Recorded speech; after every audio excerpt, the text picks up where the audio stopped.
Welcome back to the show. Welcome back to the show.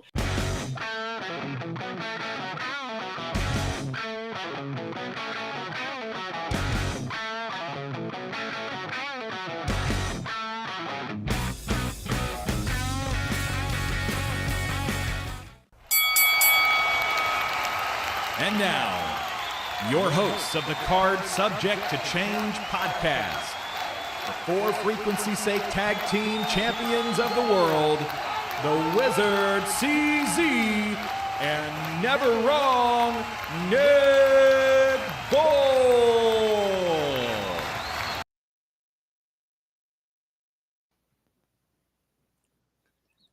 Hello, one and all, and welcome to another exciting edition of the Card Subject to Change podcast, the podcast by the fan, for the fan. And may I allow myself to say, welcome back to the show. I've been on hiatus. I got some I asked for some time off from the Booker. The Booker granted it. So CZ's been steering the ship, but rest assured, you were in good hands, but now you're back in the smooth, soft hands you always remembered. I am your host, Never Wrong Nick Bull. So happy you have found us. So happy you have joined us. We've got another exciting episode here, another first timer in the studio. So we've always enjoyed those conversations. More about that in a moment. But I'd be remiss if I did not introduce to you my tag team partner, my co-host. We are the co-champs of the For Frequency's Sake Tag Team Championship Network. He is the one. He is the only. He is the man who has been out there singing the songs, playing the tunes, and beating the drums the last couple of shows. He is the Wizard CZ. Wizard, thank you for holding down the fort. How are you doing? I'm doing really good. I'm a little on the tired side, but I feel good. We've had a couple of good shows despite you being gone. I think I've said it on every show I've done this weekend, but I'll give another shout out to Landon Bull. Congratulations on his graduation. Very awesome. And I just want to remind everybody, we are powered by Lopez Pizza, built by Durham Remodeling, and colored by Ryan Allison Tattoo. But Nick, like you said, we've got a first timer on the show, and he's someone from outside of our area. So we're getting we're getting out there a little bit, and I love it. One of the wonderful parts of this show is bringing somebody in who you've never talked to before, and we're going to talk about wrestling. And you're going to find out that wrestling is a universal language, and we're going to probably talk for the better part of the next hour about wrestling. So without further ado, CZ, go ahead. Let's bring him in. He is from Cheyenne, Wyoming is where he's based out of. His name is Sean O'Reilly, better known as the Angel of Mercy. Sean, how you doing, my friend? I'm doing all right, boss. And yourself? We're doing pretty good here. Can't complain. Well, you can. It's just who's going to listen. Right. Nobody's fair enough. Nobody's going to listen. Yeah, nobody's going to listen. You can play it all you want. With that being said, I always ask, and welcome to the show. We're glad you're here, by the way.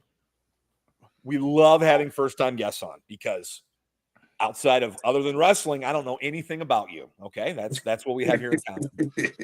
I ask everybody the same question. The first question I ask is, why pro wrestling? What was it about pro wrestling that I'm assuming you've been a fan for a long time? Maybe it's wrong to assume that. What got you in? What was it that when you saw pro wrestling just kept you coming back or wanting to come back? So I have been a big fan for pretty much all my life since I was actually 4 years old. What actually got it stuck with me was the storytelling and the art form of it. Grew up, of course, in the Attitude Era and stuff, where it was more of the rated R, not PG-13 era. That's what got me too. But it was mainly the storytelling and the art form of it. Mm-hmm. Absolutely. Everybody's got a different answer, and I love to hear what it was. I mean, for me, it was as a kid, like the big time production and these big superstars right in your face coming at it and going at each other. The whole spectacle of it is what drew me in. So I love hearing that. Like, who were you drawn to as a kid? Growing up, who was your favorite wrestler, and who are you drawn to? Oh shoot, that's a long list there, boys. Well, I know. I mean, Because that was back in the mid and late '90s and stuff like that. So I mean, everybody, of course, their top dog that they have is the Undertaker, of course, which was one of my favorites. But what a lot of people don't know is that Eddie Guerrero and Rey Mysterio also were my top two as well. That got me intrigued, along with Stone Cold and The Rock and Mick Foley, and just all the old timers that intrigued me, especially Mick with Cactus Jack. absolutely. I'm going to ask you questions about a bunch of those guys you listed off because it's a great thing. What you mentioned Taker first. I'm Yeah. guessing he's up there on your Mount Rushmore, one of your favorites. Yep. Version of the Taker is your favorite because he's had a long career. So when you have a long career like that, you kind of got to reinvent yourself along the way. Yeah. So what Taker was your favorite? I'd have to go with the Ministry of Darkness one. Was Yes. actually Great is answer. up there. And then the following one was when he went to the American Badass. Okay. But it was mainly the Ministry of Darkness one where he hung Stephanie McMahon, almost hung her up on the cross, and I actually have that tattooed on my right shoulder with the dragon tail wrapped around it. Oh my goodness. Okay, you are a Taker fan then. Yes. It's fair to say that. I would agree with you. Like I don't think Ministry of Darkness Taker gets enough respect. Like they always show his early stuff when he was, still, the cartoony Undertaker, and then his later stuff, but they never really show a lot of his Ministry of Evil stuff. And I thought that was when he was at his most evil, and that is when he looked his most sinister. And he pulled that part off. So that's cool. I'm glad you mentioned that, and I'm glad you mentioned Taker, and I'm glad you mentioned that that was your favorite version of him. Yeah, I agree. That is probably my favorite Taker as well. Ministry of Darkness all the way. Before Nick delves into the wrestlers that you have grew up with, what was that crystallizing moment for you that said, I got to be a part of this. I got to do this. Oh, that would be everybody. I know probably you guys gotten this answer a lot, but it'd have to be the Mick Foley and Undertaker Hell in a Cell match. Okay. That got me, along with the storyline between The Rock and Stone Cold, and just all those guys back in the day just intrigued me. And sitting there watching it with my granddad when I was growing up, and my great grandmother and stuff, and being flung off her knee when she seen The Rock, it was it was one of those that I wanted to do it. I've always wanted to do it. I come from a military background with family generations of being in the military and serving this country. It wasn't for me at the time, so it was like I want to do this, and when I set my mind to it, I do it. So in July 31st of this year, I'm going on 16 years in the business. That's awesome. There you go. Congratulations. There you That's go. Fantastic. Wow. And look how much the business has changed in those 16 years. Yeah, it's changed a lot with the technical and then the high flying. It's really changed, and just to see guys that I grew up watching like Ray still participating in it and still at his age keeping up with these guys is like phenomenal.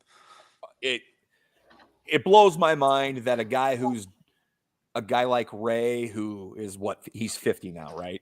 And he's been in this business for several decades, and he's had several injuries, and he can still put on a good match. Like, obviously, It's not Halloween Havoc with Eddie Guerrero, 1997, but my goodness, I'm not moving as good as I did in 1997, so I'll give him a pass on that. But he is still performing at a high level. I know he's out with an injury right now. And when you mentioned Eddie and Ray earlier, can you imagine if Eddie was still around and Dom was here? Oh yeah, that storyline that they ran back then would be off the charts today. Oh my goodness, that'd be perfect. That'd be like if I could do one, like do one thing that you can't obviously undo.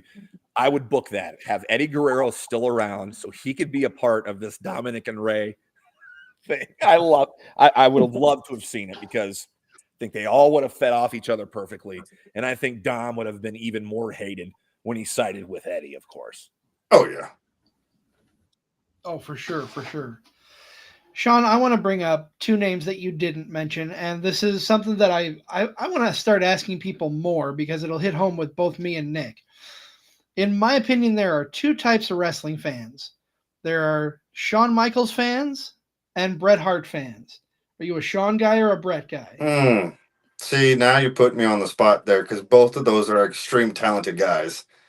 And the Montreal screw job was a phenomenal storytelling. But I have to go with Shawn only because I mean that's Mr. Main Event right there.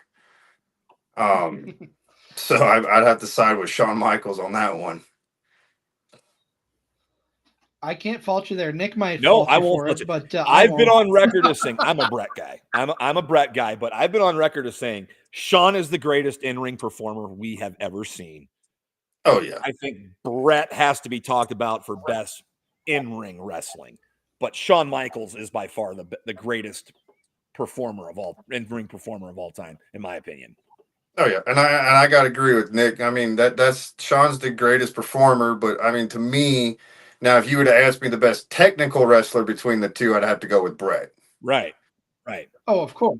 Without a But doubt. best all around performer, I'd have to side with Shawn Michaels on that one. For sure. No, definitely without. I can agree with that completely. Talk about so you had that moment where you just knew you had to do this. Talk about how you came into the business. If you can, talk about some of your training and what that first match was like for you, getting in the ring after you were done. So, growing up, I come from like I said before, a military family. Parents divorced, so it was just me, my mom, and my brother. Didn't really have that fatherly figure in my life. Which caused me to be a troublemaker growing up at the age of 16 and forward. Got into a bit of a trouble after high school. Found MMA at first. Did that for 2 years before I blew my knee out. And then in '09, when I lived in Salt Lake City, Utah, I met a coworker who brought me to a company called UCW Zero out of Salt Lake City. Talked to the promoter, who was also the head trainer, along with a bunch of other guys. Some people you might know, or one that you guys might know is Martin Casaus. He was known as Marty the Moth Martinez in Lucha Underground. I have vague recollection of it. I've seen some episodes of it, and I've seen that face and heard that name. Yes. Yeah. So he was also part of Stone Cold Steve Austin's Tough Enough series. Where they were doing a pin drill. He actually did something to his ankle and had to take himself out of it to have surgery on his ankle. But in '09, I met Marty, and Marty was actually on top of the promoter and booker of UCW Zero, who also broke me into the business in '09.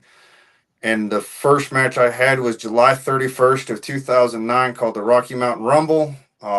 Is actually still on YouTube.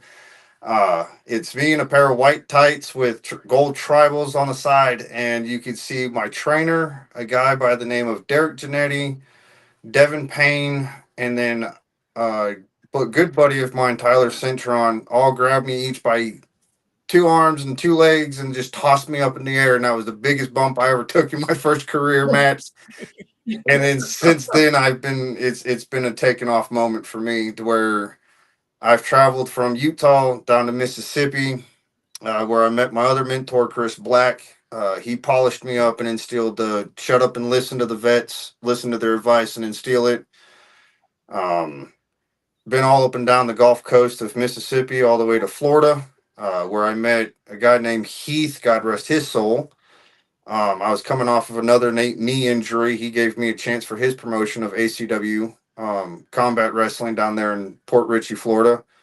And then it's where I met my father-in-law, who at the time I didn't know was going to be my father-in-law, for SXPW. and then it's been a blast for the last 16 years, man. Like it's got me to see different states I've never been involved with or seen or been in. It's got me to do extra work for the E. It's got me to do extra work for TNA. So I mean, and it's actually where I met my wife, current wife now. So, and we co-own and run SXPW up here in Wyoming. That's awesome. And you've just been all over the map.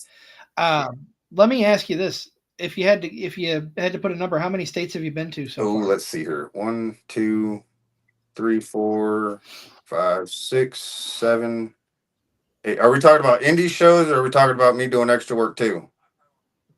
Just in general. And so that's 8. Oh damn! I'd say at least a little over 10.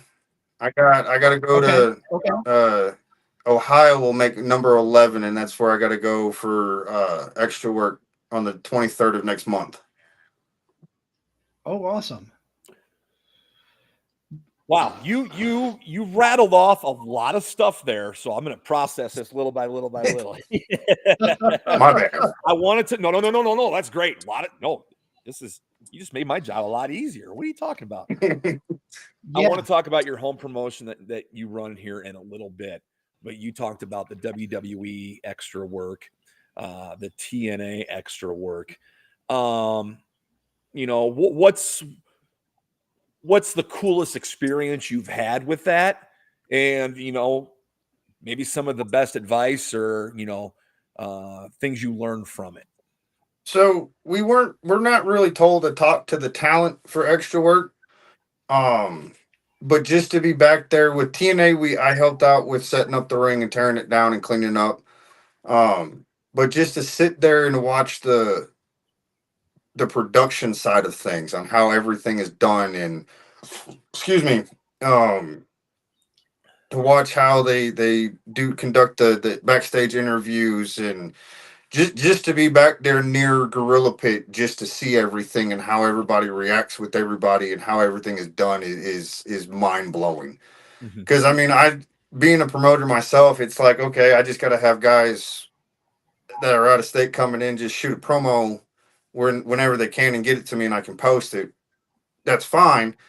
You can do all that, but at the same time, it's like I never really knew that backstage interviews also matter and also help the production of promoting the show as well too. For sure. Well, without a doubt. So I mean that's what I've learned a lot, and just being backstage at the E is mind blowing and shocking. Like the first time I did it was September 15th. It was Friday Night SmackDown in Denver, Colorado, and that was the first time I've ever done extra work, and it was mind blowing. Learned a lot, took in a lot, and then as we were leaving, because like I said again, we were not told to say hi or anything or talk to the staff or the workers and stuff.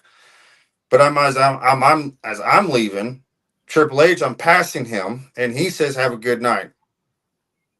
I had to stop because, to be honest with you, it's like, okay, I grew up watching you on TV. Right. I'm not supposed to talk to you.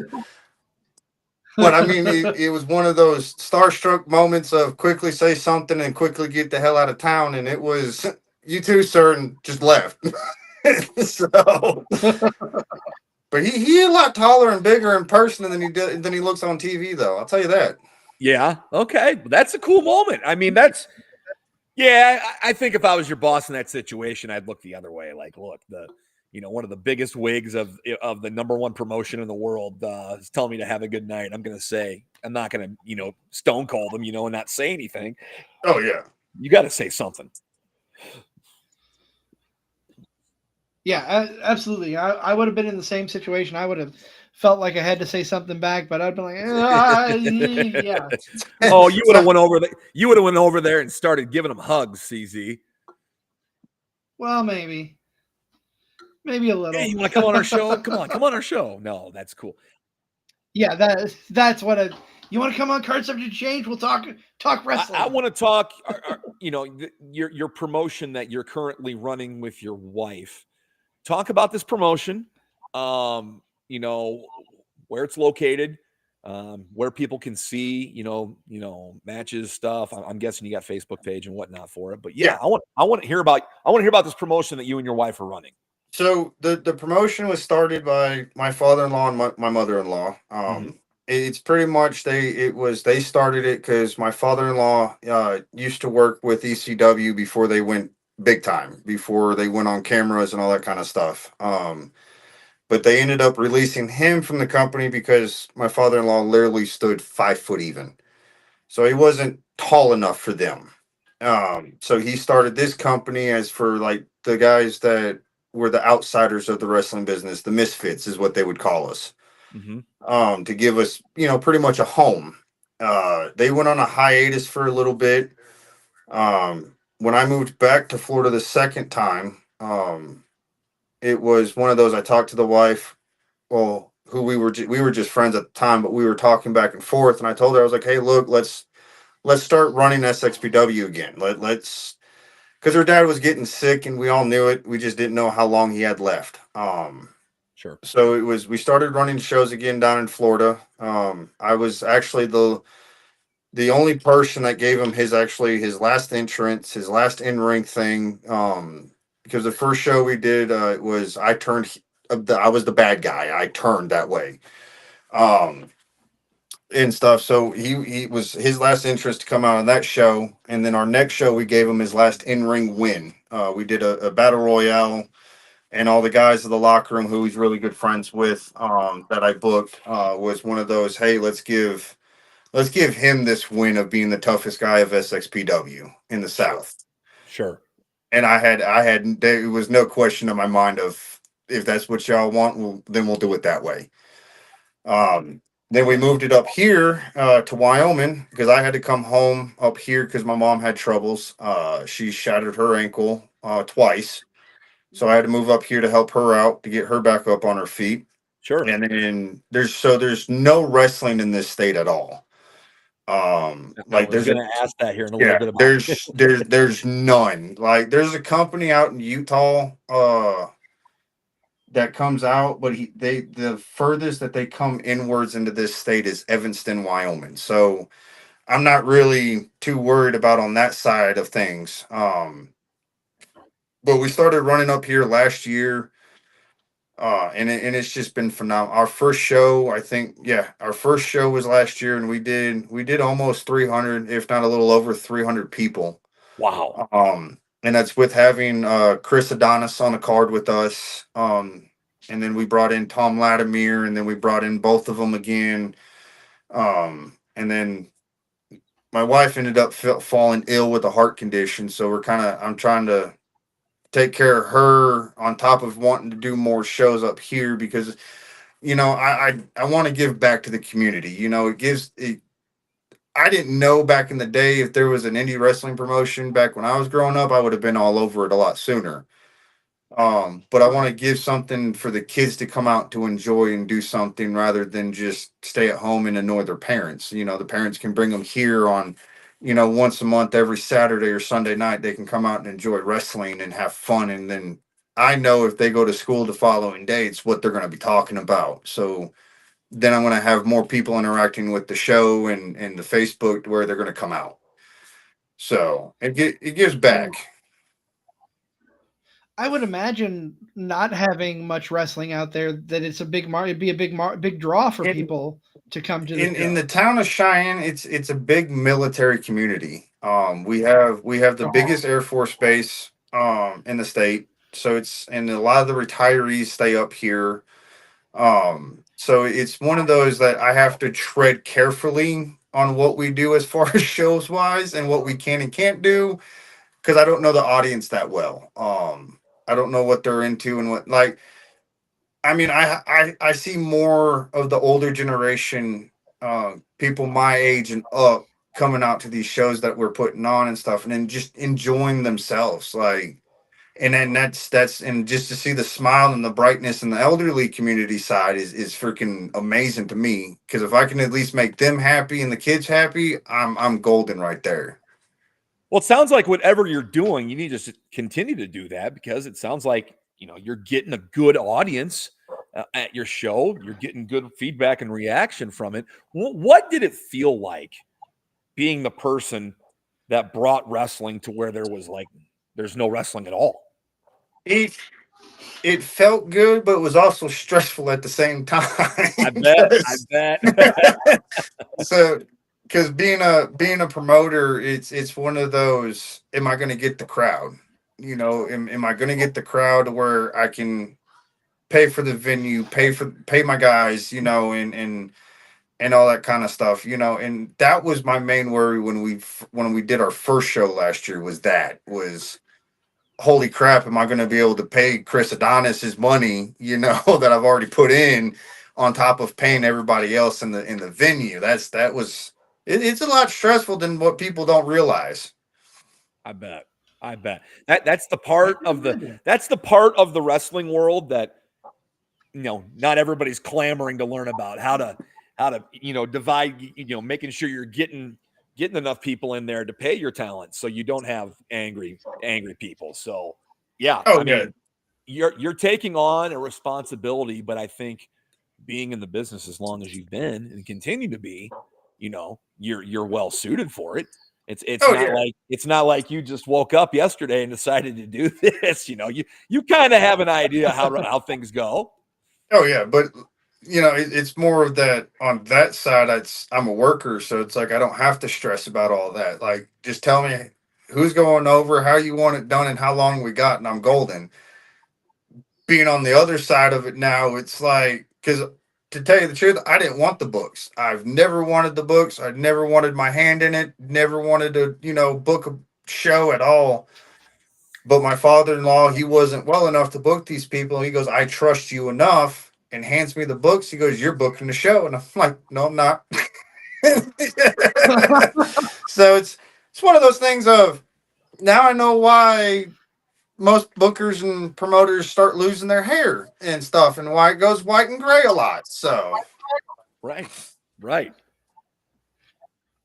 What was that first show that you had the book like? Talk about your experience, how your feelings, and how that show went. Show was actually that was the first show that my father-in-law had his last entrance coming out, and it wasn't as stressful to find a venue, because finding a venue is easy, and working out a deal with them. So the venue that we did our first show at was the American Legion down in Hudson, Florida. And I worked a deal out with a guy named Bear, who was the commander of it. And because they had a tiki bar on the outside, because it was an outside venue. I'm like, okay, that's not an issue to me. I was like, how about this? Why don't you open your tiki bar outside while we're doing the shows? Give me 100% of my own door and the concessions that I'm fixing to sell too, and then you can keep 100% of the alcohol that you're fixing to sell at this venue. And he goes, deal. And he only charged me, shoot, I don't want to put him on blast here, but it was actually a good deal for me to actually start running there. So, and then the first show that we did, coming back off of their hiatus for my father-in-law, we drew a little over 100 people down in Florida. But the thing with Florida is that that state is so oversaturated with wrestling. Like, you could literally stand at the promotion that I was running and throw a rock and hit another promotion. It was oversaturated. So it was rough trying to pick a day to run shows that wasn't colliding with another promotion. Right. Right. And so we stuck on running the last Sunday, or was it the last Saturday? Yeah, the last Saturday of every month. We were stuck there because nobody else was running that Saturday or Sunday. And there you go. I mean, you when you have that much saturation of a market, you're pulling people in different directions. And I think as a fan, you want to get out and support these indies. And I know CZ and I try to get out as much as we can. And when like 2 or 3 of them have a show on the same night, it's kind of like, oh, what do I do? Right. I want to be in all 3 places at once. So yeah, that's got to be tough. But when you booked that show, your first show as the booker, how did everything go off? Or was there problems within the show that you had to, problem solve on the spot, or, did it run smooth? As far as the matches go, it ran smooth. We did run into the normal technical issues with music and microphones and stuff like that, but that was an easy, quick fix. It wasn't a long process and stuff to where I had to postpone the show. But I mean, other than that, the matches went smooth. We had a good crowd that night. We actually had a good reaction too, because a lot of people at the assisted living home that I was working at actually came to that show.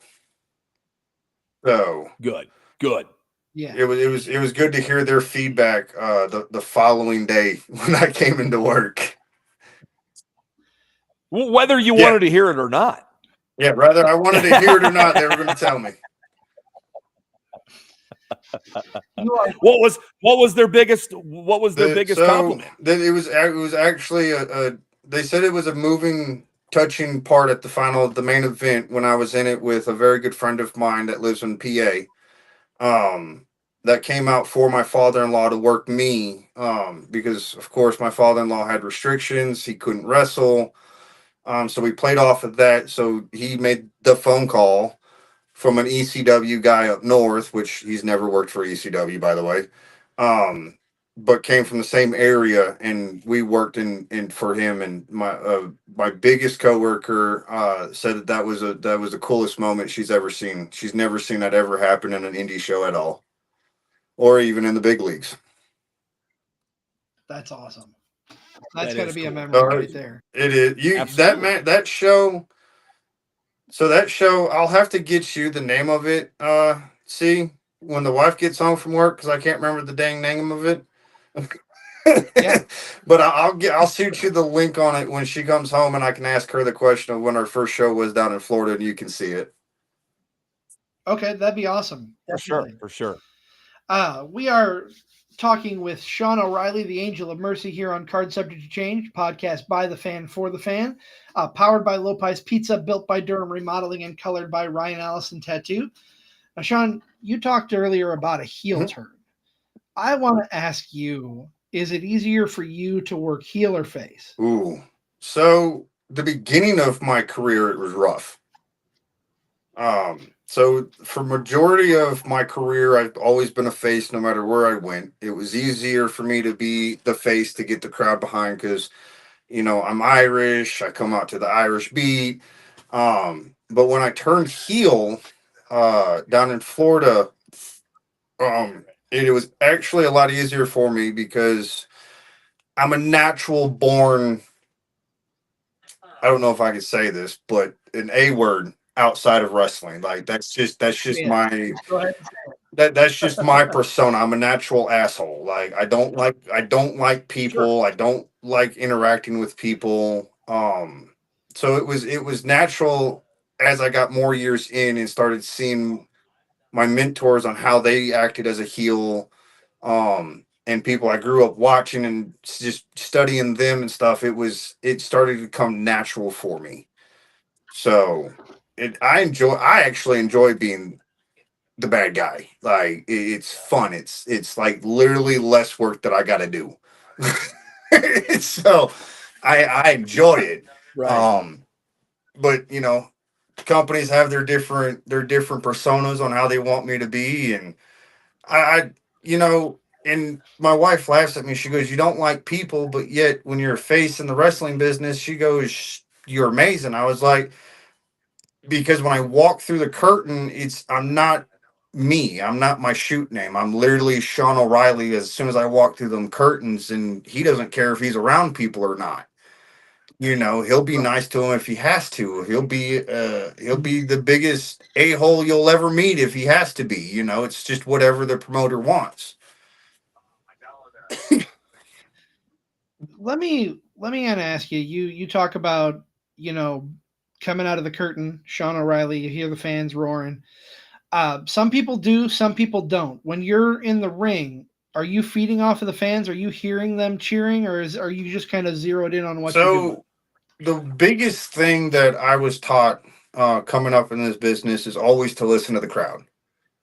You have to listen to them, because if you don't listen to them, you don't know if you need to go home during the match. You don't know if you need to go home early or if you can keep on going.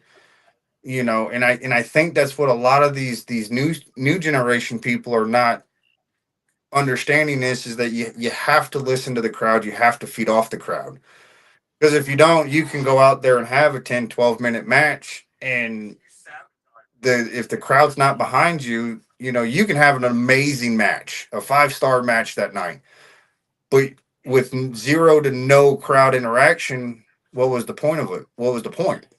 You didn't Right. feed into the crowd. You didn't, chant with the crowd. You didn't get the crowd behind you. You did all these cool little moves and stuff like that, but for what reason to, like, not have the crowd be more into your match? Like, there's just no point in it. So I always listen to the crowd, no matter if I'm the good guy, the bad guy.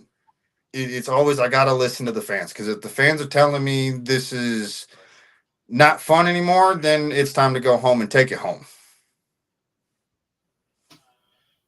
And that's a great point. That's a fantastic point. I think blah, if I can stop stammering like an idiot.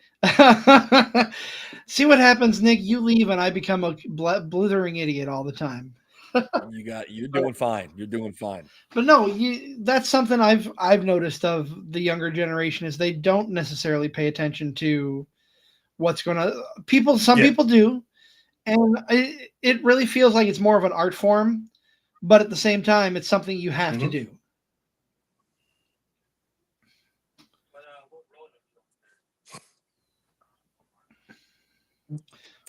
We are talking with Sean O'Reilly here on the Card Subject to Change podcast by the fan, for the fan. Of course, we are powered by Low Pies Pizza, built by Durham Remodeling, colored by Ryan Allison Tattoo. I'm never wrong, Nick Bull. He is with the Wizard CZ. We have Sean O'Reilly in the studio with us. Sean, how from day one of wrestling to now, what has changed the most for you in ring? Oh, the going from the high flying to using more of my MMA training now into the ring, being more technical and stuff, because I'm not getting any younger. I'm getting older, so I can't do the, what they call it now, the flippity floppity stuff anymore. Like, I can do some of it, but I mean, I can't. I'm not a Ricochet or Kenny Omega to where I can, or Rey Mysterio, or any of those guys to where I can do it constantly. Like, I want a longevity career, like The Undertaker, like how 30 years he's been doing it, and he done one high flying move, and it was over the top rope.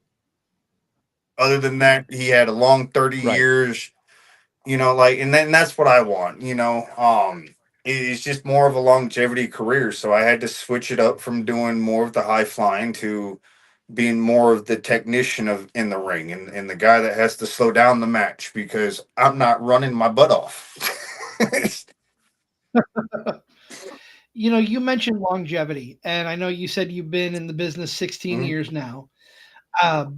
Is there anyone that you haven't faced, whether they are past or present, that you would like to step in the ring? I haven't faced my actual first teacher, my actual first trainer, Martin. I have not faced him, and I'm trying to work out with my company on how to get him out here to where I can actually have that match with them and have a student versus teacher match and stuff.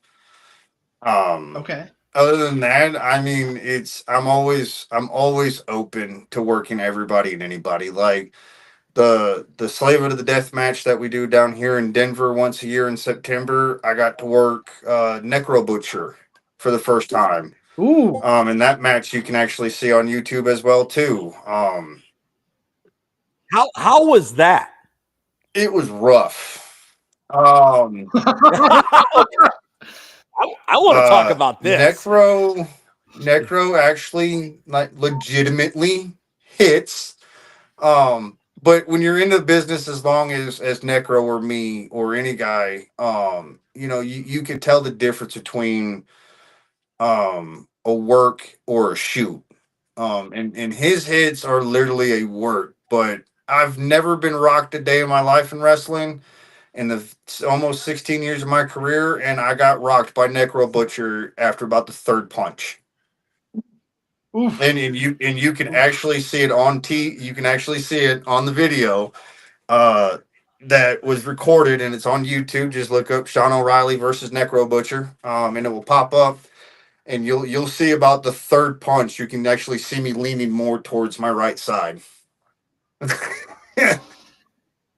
How did the rest of the match go after that Good. third punch? Necro was trained the old school way. So it was one of those.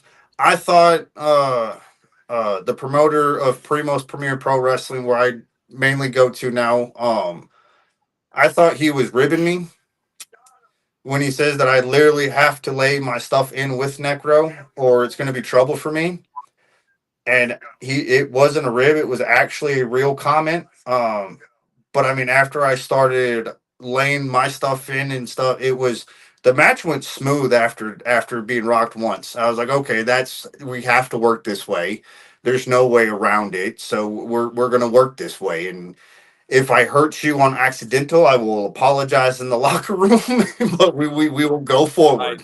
Right. So it was a lot of fun though working him, and he said I was one of the easiest guys and the most impressive guys that he has ever worked in a long time. That's a hell of a compliment. That's Coming awesome. from him, it meant a lot. Well, that's a guy that's been doing Still it for doing how long? Yeah. Still doing it. Yeah, he just came back from a tour in Japan. And people know who he is. Yes. Oh yeah. Sure. Or no, Scotland. Sure. He was in Scotland when he just came back from over there. He did a tour over there with Mickey Knuckles and God, why can I not remember his name? He wrestles for JCW. He's an older guy. I can't remember his name. No, not Nick Gage. It was Mickey Knuckles, and he kind of looks like PCO but shorter and has hair, but doesn't go by the name of PCO. But he wrestles in JCW. He doesn't. No, Jimmy Lloyd. Oh shoot! Hold on, I'll tell you his name right now. I got my computer in front of me. What was his name?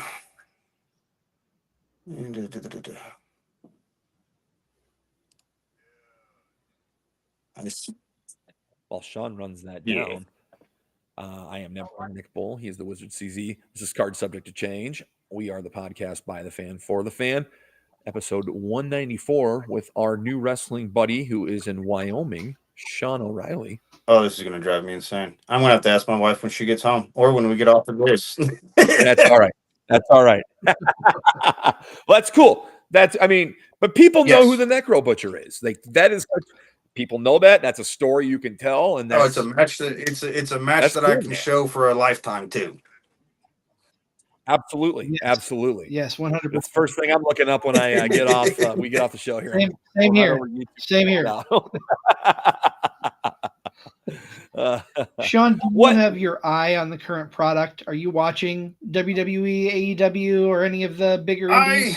I watch it when I can. I with my shoot job, I have a hard time with watching a lot of the TV. So my research comes from like the TikTok or Facebook reels, like Zoe Stark's knee injury. I wish her speedy recovery and stuff because that looked nasty. That was brutal.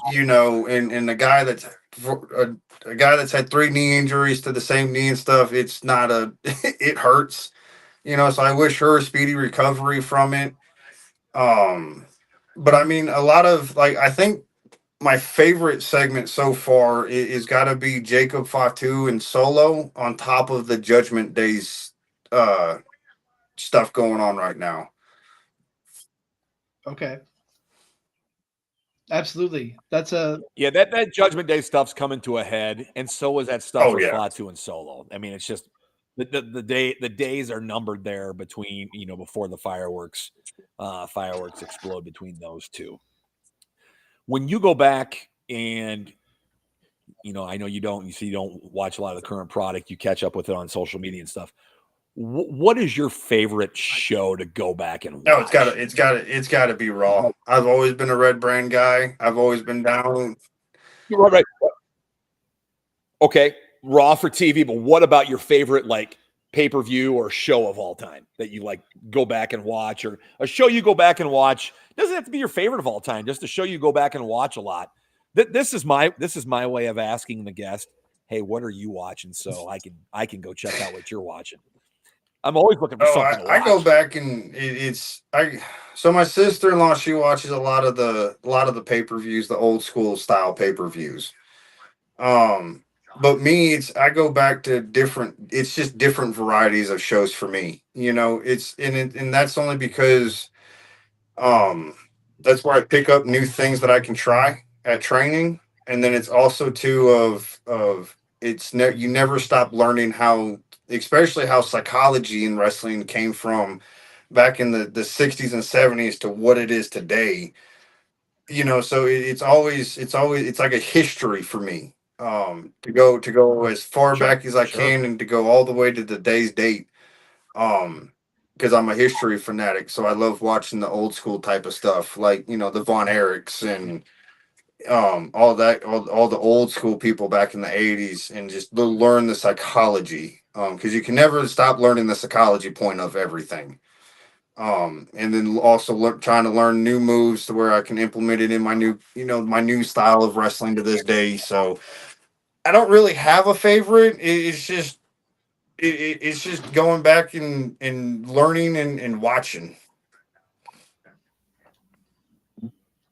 No, ain't nothing wrong with that. No. And I'll say it because Ric Flair said it back in the day. He goes, "The day I stop learning in this business is the day I need to hang up my boots." Right. Exactly. There's always something to learn. Now, you said something that piqued my interest there. You said you're always looking to learn new moves to add to your repertoire. What's the most recent thing you've added in that you've watched recently? Ooh, that would have to be the new one. Is I'm trying to perfect is Jacob Fatu's top rope moonsault off of it, where he sits on it and springs backwards and everything. I can do the split legged one like RVD, but I mean, just to learn, the Christopher Daniels and Jacob Fatu's way of doing it is kind of the one that I'm learning right now. And more submissions of William Regals. Yes. Love Regal. He's actually Regal. As a guy for him that's been around as long as he has and been into two different promotions. When I first met Regal was actually when I was doing extra work, and I met him in I think it was in Green Bay, Wisconsin. He actually pulled all of us extra workers on the opposite side of hard cam, sat with us, and just started talking to us. Not asking us questions. He just started talking to everybody, and then just goes, "If you guys got questions, ask me now." And just to hear him talk and the knowledge that he has is phenomenal. It's one of those that I wish I can have one training session with him. Oh, absolutely. I would have loved to be a part of that conversation. That had to be fantastic. Oh, it was. Yeah, I would have been totally digging that, man. I think that's a guy that's so underappreciated. Love going back and watching his stuff. I love his blue blood, that whole blue blood gimmick in WCW, man. He was so good at it. It made you hate him. Oh, he was good. He was good. Well, Sean, we're getting, I believe, about 49 minutes talking to you, about 50 minutes. We like to be respectful of everybody's time. Try and keep things to an hour or less. But before we let you off the hook, got to know where people can find you on socials, especially on YouTube, where we can see some of your matches and where you're going to be in the coming weeks. So social, you can find me on Facebook and X or Twitter. I don't have an Instagram. I'm actually trying to recover my account that got hacked. So I'm not on Insta yet. You could find me. You can find most of my matches on YouTube. It's a little tricky. You have to type in Sean O'Reilly wrestling. But there'll be like I got Kyle O'Reilly's mixed in with mine, and Shane O'Connor or Shane O'Connor or something like that mixed in. A lot of my old school tapes are on there. From when I first broke in and started wearing. After I wore the tights, I was wearing a kilt straight out. So that was interesting. Um, but this week I got actually a tournament in Denver, Colorado. It's a 2-day event. It's the Alpha 9 tournament, and for Primo's Premier Pro Wrestling, you can actually find that on Triller, which used to be known as Fight TV. It's on Triller. It's a 2-day event. Yep. It starts Saturday night and it goes all the way to Sunday, where it's 10 guys in this tournament trying to get to that top dog spot. So, and it's a good long list of people. So, yeah, I'm definitely gonna keep an eye on that now that I know somebody's gonna be on that show. Yeah, absolutely. I've got I a show. agree. Gonna yeah, check it and out. then like I said, I got Ohio for Monday Night Raw, June 30th or June 23rd in Columbus. So I don't know if we'll be used on that one. I don't know if they'll use extra workers. It's kind of hit or miss on that one. Sometimes they'll use us, sometimes they won't. If they don't use us, then I sit and cater it and eat good food all day, all night. So it's all right because I'm still making money regardless if they use me or not. Sure, Right, sure. right. So We'll end on this note. Is there any advice you have for the younger talent? Anything you've been told that stuck with you that you would pass on to them, or what really stands out that you would tell the newer generation coming into the leave your ego to the side, leave it outside. Shut up and listen to the vets when they're trying to help you out and give you the advice and to help you elevate your career. I mean, that's been instilled in me since the second year I've been in the business. When I got down to Mississippi in my second year, and that's what Chris Black instilled into me, and it's helped me out more times than I can count. It's opened doors for me, and it can open up for them too if they just keep their mouth shut and listen. To these guys that have been in 20 plus years. Like, I don't consider myself a vet. As long as I've been in. I'll never consider myself that way. I will still, if a person's been in a year longer than me, it's you're the vet. I'm listening to you, what you want me to do. And if Right. if we can get more people that are coming into this business nowadays like that, the wrestling scene would be a whole lot better, and there'd be less egos. I agree. I agree. I agree. Completely. Well, Sean, this has been a lot of fun. So I want to thank you for coming on and shooting the shit with us about wrestling. Definitely would love to have you back down the road if you just want to come talk wrestling with a couple of old Always farts. willing to talk wrestling. It's the best thing in my life.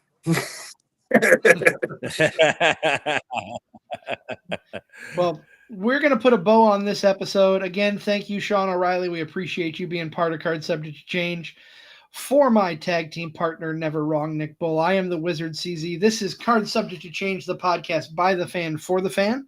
Again, powered by Lopez Pizza, built by Durham Remodeling, colored by Ryan Allison Tattoo.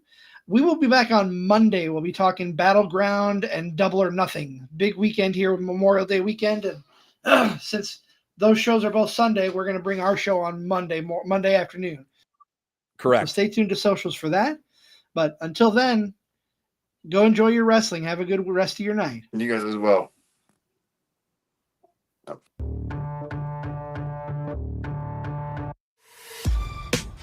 This has been a For Frequency's Sake Podcast Network production. For more great content, subscribe to For Frequency's